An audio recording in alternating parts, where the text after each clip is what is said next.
Thank you for that wonderful introduction, Professor. Let me go off script first to start off and just let the class of 2025 know you are all so gorgeous and good looking. My goodness. Members of the faculty, proud parents, a special shout out to my fellow fathers out there. What a Father's Day gift today is. And above all, 2025 Stanford graduates.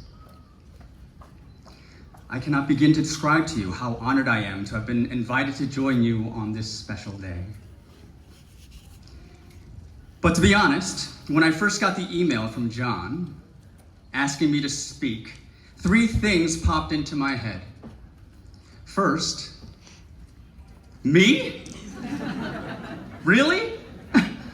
Then, wow, is there any way to time getting COVID?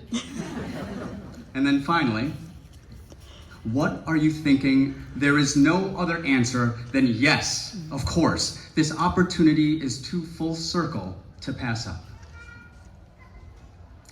That's because 30 years ago, I was supposed to be sitting where you are right now. But I left Stanford after fall quarter of my senior year to start singing and dancing for a living. Which means today is my first departmental graduation ceremony as well. So let's just say I've been waiting for this day for a very long time. Preparing for today has been a harrowing experience. After musing for months over what I would say to you, finally it came to me. What if I had made it to the graduation ceremony in 1995? What would I want to hear?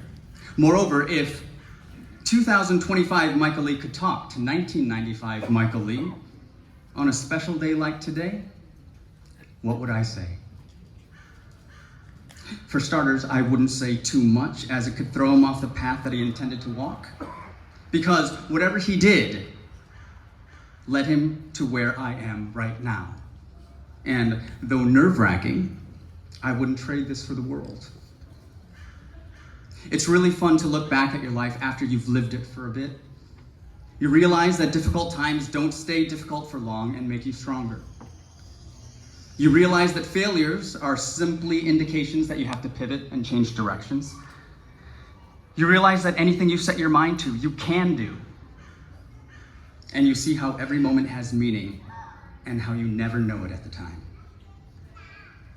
So I would hope that by telling him that little bit, that he might live somewhat less stressed knowing that every decision he made was the right one. But let's be real. 1995 Michael Lee would have rolled his eyes and said, yeah, cool story, Michael Lee from the future.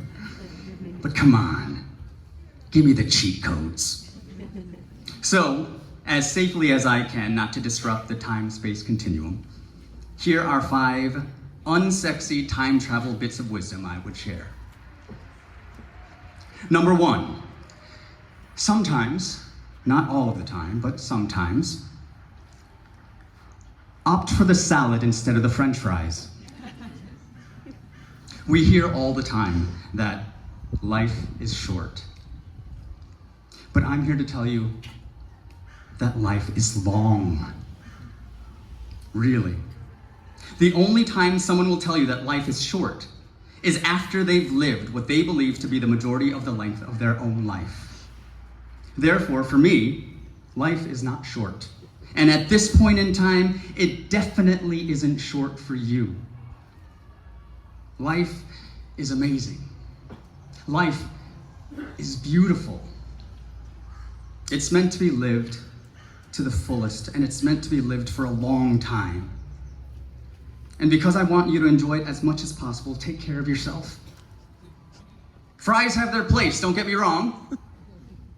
But now and then, choose leafy greens. Your future self will give you the heart sign for doing so. Number 2, stop trying to sound like Christian Slater, who actually is really only trying to sound like Jack Nicholson. Find your own voice as soon as you can. You have one without question. And I'm here to tell you, you have a good one, and one that is worth listening to. It has a uniqueness, a cadence, and a depth that is yours and yours alone.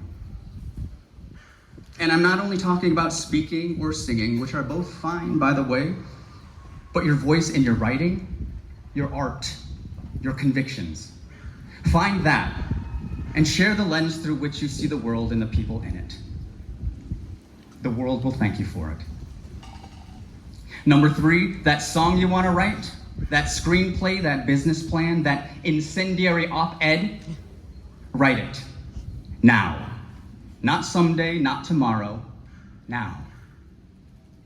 You can create anything. Absolutely anything. Most people just don't. They do not. You can bet they'll talk about it, sure, forever, and then end up not doing a thing. Don't be one of those people. You won't be, I know that at this point, but you will wait.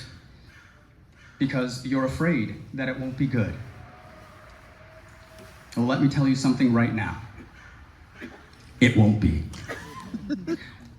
But the second one will be better. And by the time you do your 10th one, you'll be teaching other people how not to suck. I promise. You see, once you do anything, you learn from it and you grow from it. And most importantly, it makes doing it again easier. So stop being afraid of making something bad or ugly or imperfect. In fact, challenge yourself to. Because by doing so, you'll be taking the first step of making something. Something. And you're on your way. And you know what? Once you start doing it, you'll surprise yourself. You'll find greatness.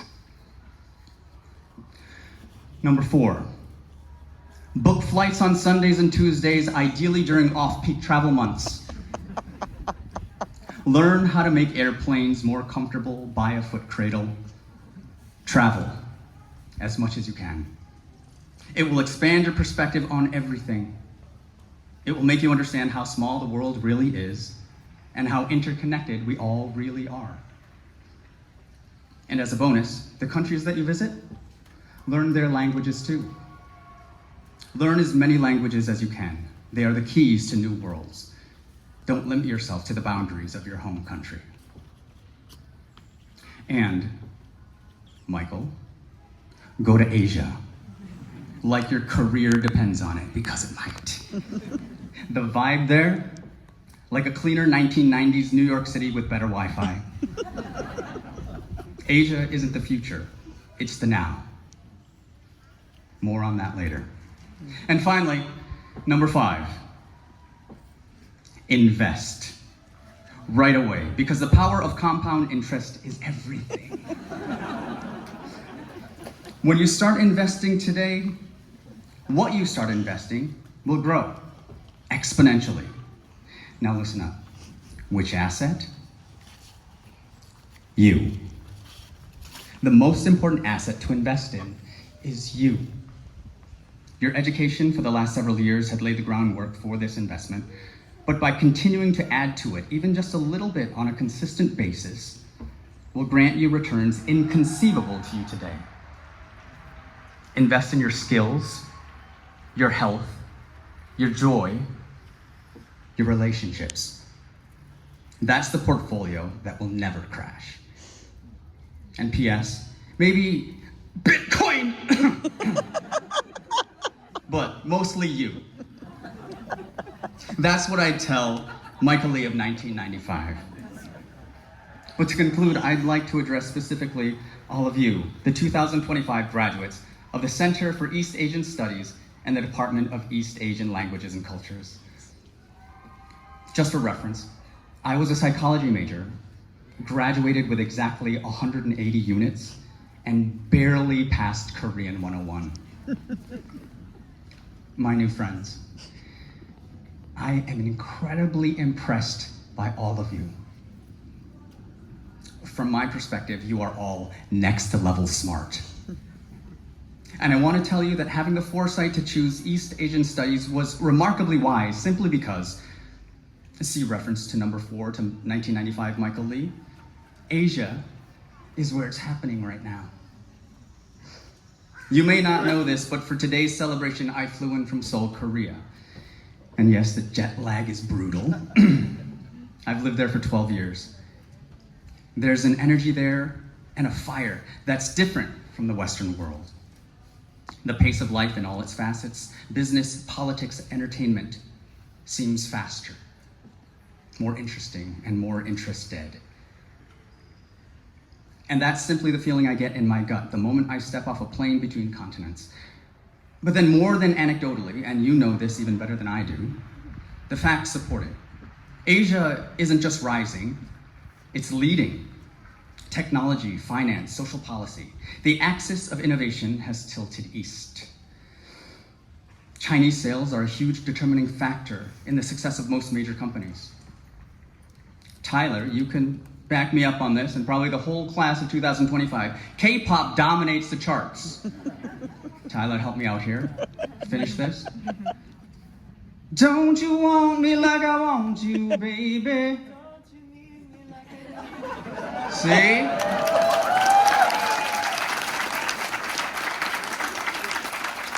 How about the rest of you?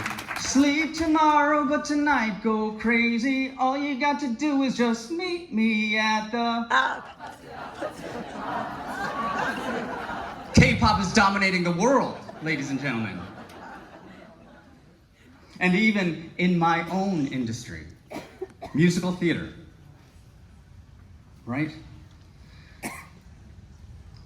This past Sunday, the Tony Award for Best Musical on Broadway went to Maybe Happy Ending, an original Korean musical import.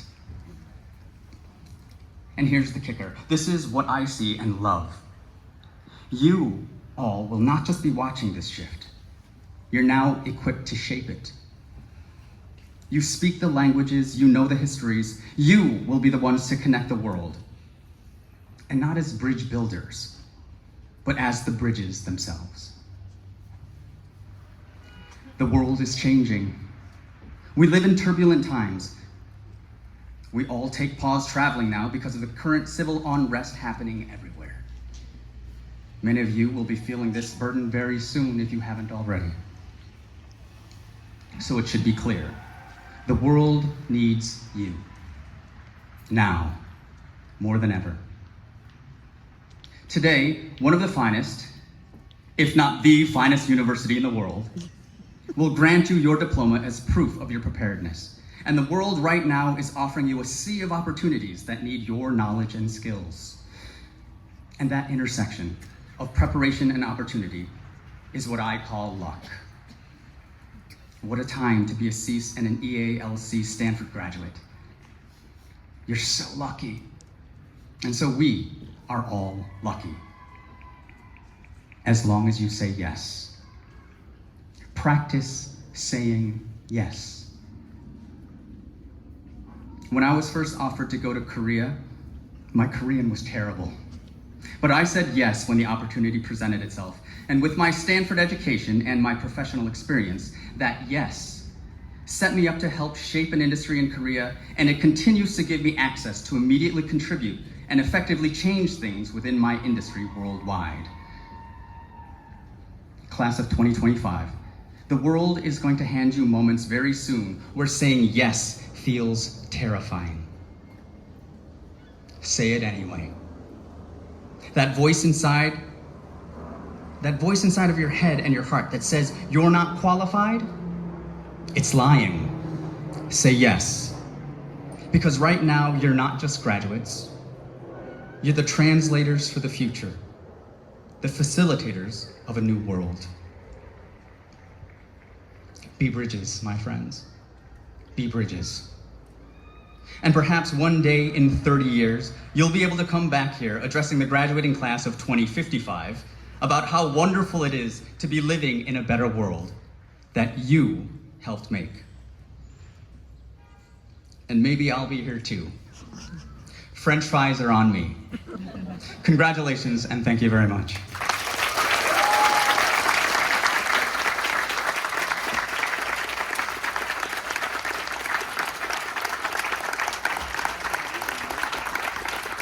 Thank you, Mr. Lee. for that extraordinary